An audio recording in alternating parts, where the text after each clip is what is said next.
जेठानी की दो बेटी। हेमा एक घरेलू औरत है जिसने अपने ससुराल को बेहतर तरीके से संभाल रखा है। एक दिन अर्चना हेमा से कहती है, बहू, अब इस घर में किलकारी कब गूंजेगी? बैठे बैठे मैं भी बोर हो जाती हूँ। अपने पोते पोतियों के साथ खेलूंगी तो मेरा भी मन लगा रहेगा। मम्मी जी, अभी तो बच्चा करने का मेरा कोई इरादा नहीं है। पहले देवर जी की शादी करवा दूं, फिर जाकर मैं बच्चा करूंगी। नहीं तो मुझे दिन भर घर की चिंता लगी रहेगी, काम कैसे होगा? अरे वो सब तो हो जाएगा, ये मुझे कुछ नहीं पता। तू मुझे बस एक पोता या पोती दे दे, घर का काम मैं कर लूंगी। मम्मी जी, आप तो ऐसे कह रही हैं जैसे बच्चा मेरी गोद में है और आपको दे दूं मैं। अर्चना हेमा से मुंह फुलाकर बैठ जाती है। इधर अर्चना निशान से हेमा की शिकायत करती है। बहू ना मेरी एक नहीं सुनती, तू ही उसे समझाना बेटा, मेरा मन नहीं लगता। अपने पोते पोतियों को देखकर मेरी उम्र 10 साल और बढ़ जाएगी। मुझे उनके साथ खेलना है। हाँ माँ, तुम चिंता मत करो, मैं तुम्हारी बहू को समझाता हूँ। इधर अर्चना की बात हेमा के दिमाग में चलती रहती है। उधर रात को खाना खाने के बाद जब निशान और हेमा अपने कमरे में होते हैं, तब निशान हेमा से कहता है, हेमा, माँ जो कह रही है वो कर दो ना, वो भी तो अपनी जगह सही है। मुझे पता है, लेकिन उनकी तबीयत भी तो ठीक नहीं रहती। देवर जी की शादी की जिम्मेदारी मेरी है। बस उनकी शादी हो जाए फिर मैं बच्चे कर लूंगी ना। बच्चे के साथ शादी का घर संभालना मेरे लिए कितना मुश्किल होगा। तुम्हें बच्चे चाहिए तो अपने भाई के लिए लड़की देखना शुरू कर दो। सब मुझे ही समझाने में लगे, ये नहीं सोचते कि मैं सब कैसे करूंगी। हेमा मुंह घुमाकर लेट जाती है। तभी निशान उसे मनाता हुआ कहता है, अच्छा मेरी रानी, तुम जैसा कहोगी मैं वैसा ही करूंगा। अब तो गुस्सा थूक दो। मैं कल से ही तुम्हारे लिए एक सुंदर सी देवरानी ढूंढना शुरू कर देता हूँ, ताकि वो तुम्हारा आकर हाथ बता सके। हेमा मुस्कुराकर निशान के गले लग जाती है। अगले दिन निशान अपने जान पहचान में सबको जीतू के लिए लड़की देखने को कह देता है। इधर हेमा भी पंडित जी को घर बुलवाती है और पंडित जी हेमा के ससुराल आते हैं। क्या बात है बहू, मुझे आज कैसे याद कर लिया? पंडित जी, आपको पता है ना, जीतू की उम्र शादी लायक हो गई है, तो उसी सिलसिले में आपको बुलाया है। मैं समझ गया बहू। अब देखो, मैं जीतू के लिए एक से एक रिश्ते लाता हूँ, लेकिन मैं कह देता हूँ अर्चना बहन, निशान की शादी में तुमने कुछ नहीं दिया था, लेकिन जीतू की शादी में मुझे सोने की चैन चाहिए। अरे मिल जाएगी पंडित जी, आप बस एक अच्छी सुंदर सुशील लड़की ढूंढ लीजिए। ये लीजिए, ये जीतू का बायोडाटा और फोटो है। तभी अर्चना हेमा को ताना देते हुए पंडित जी से कहती है, जो कहोगे दे दूंगी, लेकिन बहू ऐसी चाहिए जो मुझे आने के साथ ही पोते पोतियों का मुंह दिखा दे, वरना आजकल की लड़कियों के चौंचले बहुत है। हेमा को ये सब सुनकर बहुत बुरा लगता है, लेकिन वो अर्चना से कुछ नहीं कहती। दिन बीतने लगते हैं और 1 महीने बाद पंडित जी एक लड़की का रिश्ता लेकर हेमा के पास आते हैं। बहू, ये लड़की देख, जैसी तुझे चाहिए थी वैसी ही सुशील, सुंदर और संस्कारी है। हेमा कुछ कहती उससे पहले ही जीतू कहता है, भाभी ये सब क्या है?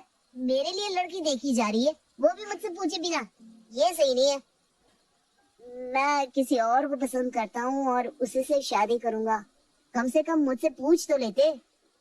जब लड़की देखी हुई थी तो मेरा इतना वक्त बर्बाद क्यों किया? लड़की वालों को मैं क्या जवाब दूंगा? खाया पिया कुछ नहीं, गिलास थोड़ा भरा ना। पंडित जी गुस्सा होकर चले जाते हैं। इधर जीतू गुस्से में किसी से बात नहीं करता। रात को सब खाने के मेज पर जब सब होते हैं, तब अर्चना जीतू से कहती है, बेटा तू गुस्सा क्यों कर रहा है? कर लेना जिससे शादी करनी है, हमें कोई प्रॉब्लम नहीं है, लेकिन तुझे पहले ही बता देना चाहिए था। बेचारी हेमा को कितनी दिक्कत हो गई। आप लोग बिना पूछे कुछ करेंगे तो क्या ही होगा। इतने में ही हेमा को उल्टियां होने लगती है और सबको पता चलता है कि हेमा माँ बनने वाली है। जीतू खुश होकर कहता है, देख लिया ना माँ, मेरी रजनी कितनी लकी है। उसके घर में आने की बात से ही घर में खुशियाँ आनी शुरू हो गई। देवर जी, अब आप ही बता दो कब शादी करनी है? अभी क्या जल्दी है, झाड़े में कर लूंगा। रजनी आपकी डिलीवरी के वक्त आपके पास होगी, बस। इस तरह दिन बीतने लगते हैं और 8 महीने बाद झाड़ा आ जाता है और रजनी जीतू की शादी हो जाती है। रजनी के घर आने से निशान हेमा से कहता है, अब तुम आराम करो, बस अगले महीने हमारा बच्चा इस दुनिया में आ जाएगा और माँ की इच्छा भी पूरी हो जाएगी। हाँ जी, वैसे रजनी तो अच्छी लग रही है, लेकिन वो ऑफिस का भी काम करती है। वो मेरी डिलीवरी कैसे संभाल पाएगी? सोच रही हूँ कि अपनी बहन को बुला लूं। अरे इसमें सोचना क्या है, मैं कल ही साली साहिबा को ले आता हूँ। अगले दिन रजनी की पहली रसोई होती है। निशान पूर्णिमा को लेने ससुराल चला जाता है। अर्चना रजनी से कहती है, बहू तुम नहा धोकर रसोई में नाश्ता बना लो, आज पहली रसोई है ना तुम्हारी। जी मम्मी जी। रजनी नाश्ता बनाती है। इतने में ही निशान पूर्णिमा को लेकर आता है। सब एक साथ नाश्ता करते हैं और रजनी के खाने की तारीफ करते हैं। तभी हेमा कहती है, रजनी खाना तो बहुत अच्छा बना है। रजनी के हाथों में बरकत है, बरकत। बीवी किसकी है? मुझे तो पहले से ही पता था, मेरी रजनी सब काम में माहिर है। अचानक ही हेमा को उसी वक्त दर्द शुरू हो जाता है और वक्त से पहले ही हेमा एक प्यारी सी बेटी को जन्म देती है। बेटी के जन्म से पूरे परिवार में खुशी छा जाती है। रजनी के पैर देख लो, कितने शुभ है माँ, आते ही तुम्हें अपनी पोती मिल गई। अरे बहुत लक्ष्मी है, मेरी पोती के आने से घर में खुशी छा गई है। आज से इसका नाम खुशी होगा। हेमा खुशी के साथ अस्पताल से घर आती है। पूर्णिमा हेमा के घर के सारे काम करती है और खुशी को भी संभालती है। इधर रजनी अगले दिन से ही ऑफिस जाना शुरू कर देती है। भाभी आपको पता है ना, शादी के वक्त ही मैंने कितनी छुट्टियां ले ली थी, वरना मैं नहीं जाती। मुझे भी अच्छा नहीं लग रहा पूर्णिमा काम कर रही है। अरे कोई बात नहीं रजनी, मैं समझ सकती हूँ, तुम बेफिक्र होकर जाओ। रजनी ऑफिस चली जाती है। इसी तरह दिन बीतने लगते हैं और एक महीने बाद हेमा पूर्णिमा से कहती है, पूर्णिमा तूने मेरी बहुत मदद की है, अब मैं ठीक हूँ। महीने भर आराम कर लिया है मैंने, अब मैं संभाल लूंगी। कल तेरे जीजाजी तुझे छोड़ आएंगे। हाँ तू भी ना दीदी, अब परिवार में क्या मदद, एक पल में ही पराया बना दिया ना मुझे। अरे हट पगली। अगले दिन निशान पूर्णिमा को उसके घर छोड़ाता है। हेमा पहले की तरह ही घर की भागदौड़ अपने हाथ में ले लेती है।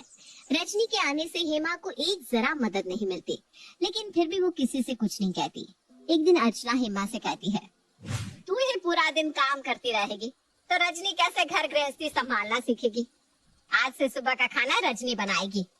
मम्मी जी उसे वक्त कहाँ मिलता है अपनी ऑफिस से। अरे तो तू ही घर के काम करती रहेगी क्या? मेरी आँख थोड़ी ना फूट गई है, तुझे भी तो आराम की जरूरत है। अभी अभी तो डिलीवरी से उठी है। रजनी मेरी छोटी बहन की तरह है, अभी उसे करने दो ना जो वो करना चाहती है। इसी तरह वक्त बीतने लगता है और ठीक साल भर बाद रजनी भी एक बेटी को जन्म देती है। बेटी के जन्म से निशान कहता है, माँ अब तो तुम खुश हो ना, अब तो तुम्हारे पास 2-2 पोतियां हो गई है, अब तो तुम्हारी उम्र 20 साल बढ़ जाएगी। हाँ हाँ बिल्कुल। आज से रजनी की बेटी का नाम अनाया। रजनी अनाया को जन्म देती है, लेकिन उसका पालन पोषण हेमा ही करती है। रजनी निश्चिंत होकर आराम से कुछ वक्त बाद अपना ऑफिस फिर से ज्वाइन कर लेती है। इधर हेमा अपनी दोनों बेटियों और घर की जिम्मेदारियों में फंस कर रह जाती है। एक दिन पूर्णिमा हेमा को फोन करती है, बड़े दिन हो गए दीदी, तुम मायके नहीं आई हो, कुछ दिनों के लिए घर चली आओ ना, खुशी तो बड़ी भी हो गई होगी। अरे खुशी तो बड़ी हो गई है, लेकिन मेरी अनाया ना अभी छोटी है, इधर उधर आने जाने से उसे ठंड लग जाएगी। ये क्या बात हुई दीदी, अनाया की जिम्मेदारी तुम्हारी है क्या? उसकी माँ समझे, वो महारानी आराम से ऑफिस जाए, घूमे फिरे और तुम उसके बच्चे संभालो। अरे ऐसा मत बोल पूर्णिमा, अनाया को मैं अपनी बेटी ही मानती हूँ। मेरी एक नहीं 2 बेटियां हैं, जब तक ये दोनों बड़ी नहीं हो जाती मैं कहीं नहीं जा सकती। देख लेना दीदी, एक दिन तू बहुत पछताएगी।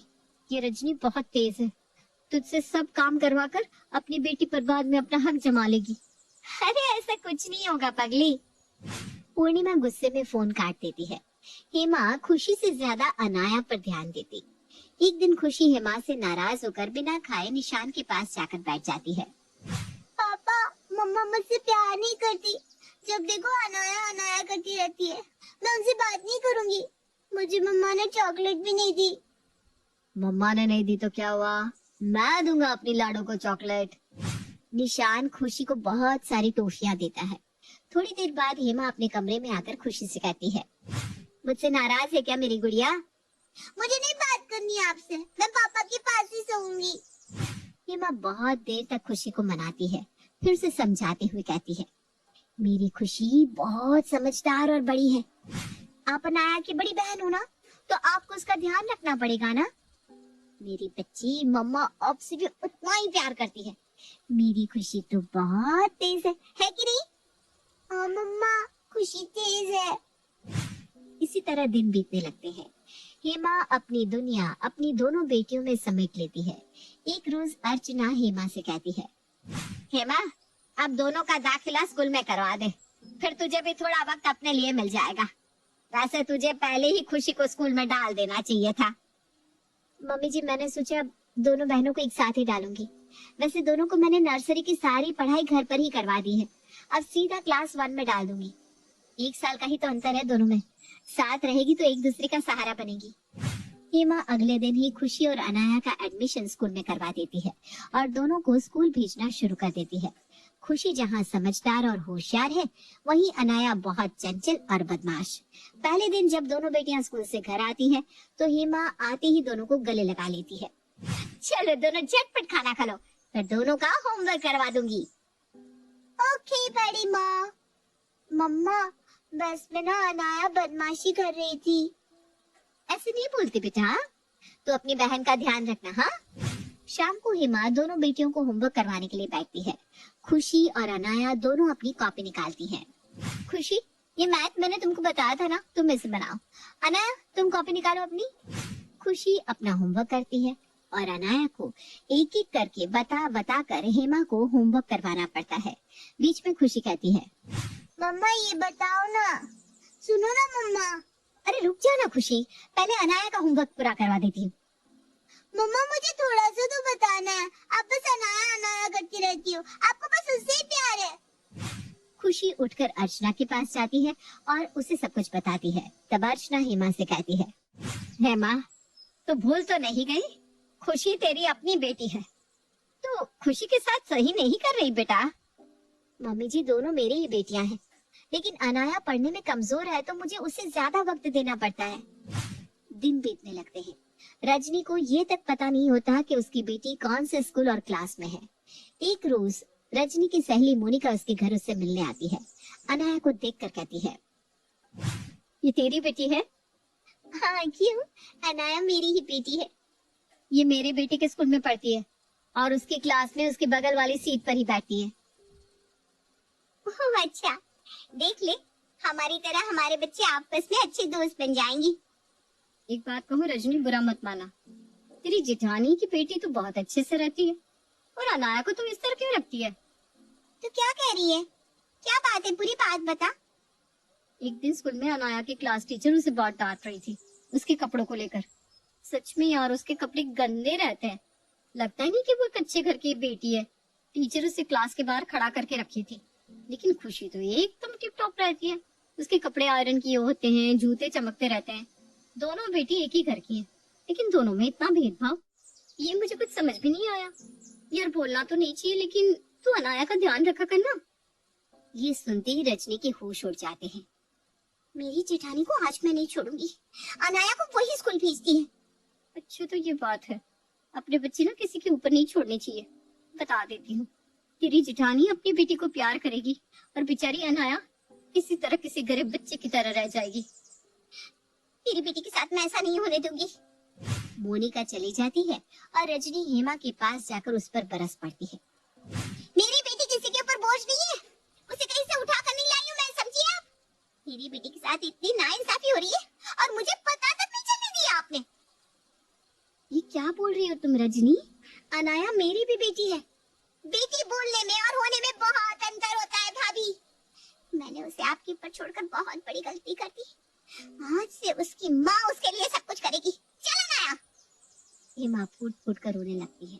बहू, तो खुशी को लेकर अपने मायके चली जा। रजनी को पता चलना चाहिए कि अनाया को संभालना कितना मुश्किल है। अपने बच्चे को छोड़कर तुमने अनाया को वक्त दिया। रजनी को उसकी गलती अब समझ आना बहुत जरूरी है। तभी खुशी हेमा के आंसू पोंछते हुए कहती है, मम्मा रो मत, अनाया आपके पास नहीं तो क्या हुआ, आपकी खुशी आपको छोड़कर कहीं नहीं जाएगी। आप ही कहती है ना, अनाया बच्ची है, तो आप चिंता क्यों करती हो, वो खुद आ जाएगी। चल बेटा, हम नानी के घर चलते हैं। हेमा खुशी को लेकर अपने मायके चली जाती है। इधर रजनी अनाया से कहती है, अनाया बेटा, तुझे जो भी खाना है मुझसे कहना, मैं तेरे लिए बना दूंगी। कल स्कूल है ना तेरा, मैं तेरे कपड़े तैयार कर देती हूँ। कल से मेरी बेटी खुशी से भी अच्छी लगेगी। हाँ मम्मा, मेरा होमवर्क बाकी है, मुझे होमवर्क करवाने में मदद करो। हाँ हाँ मेरी गुड़िया, तो बैग से कॉपी निकाल। रजनी कॉपी देखती है। बेटा मैं तुझे बता देती हूँ कैसे बनाना है, फिर तो खुद बना लेना। मैं तब तक तेरे कपड़े आयरन कर दूंगी।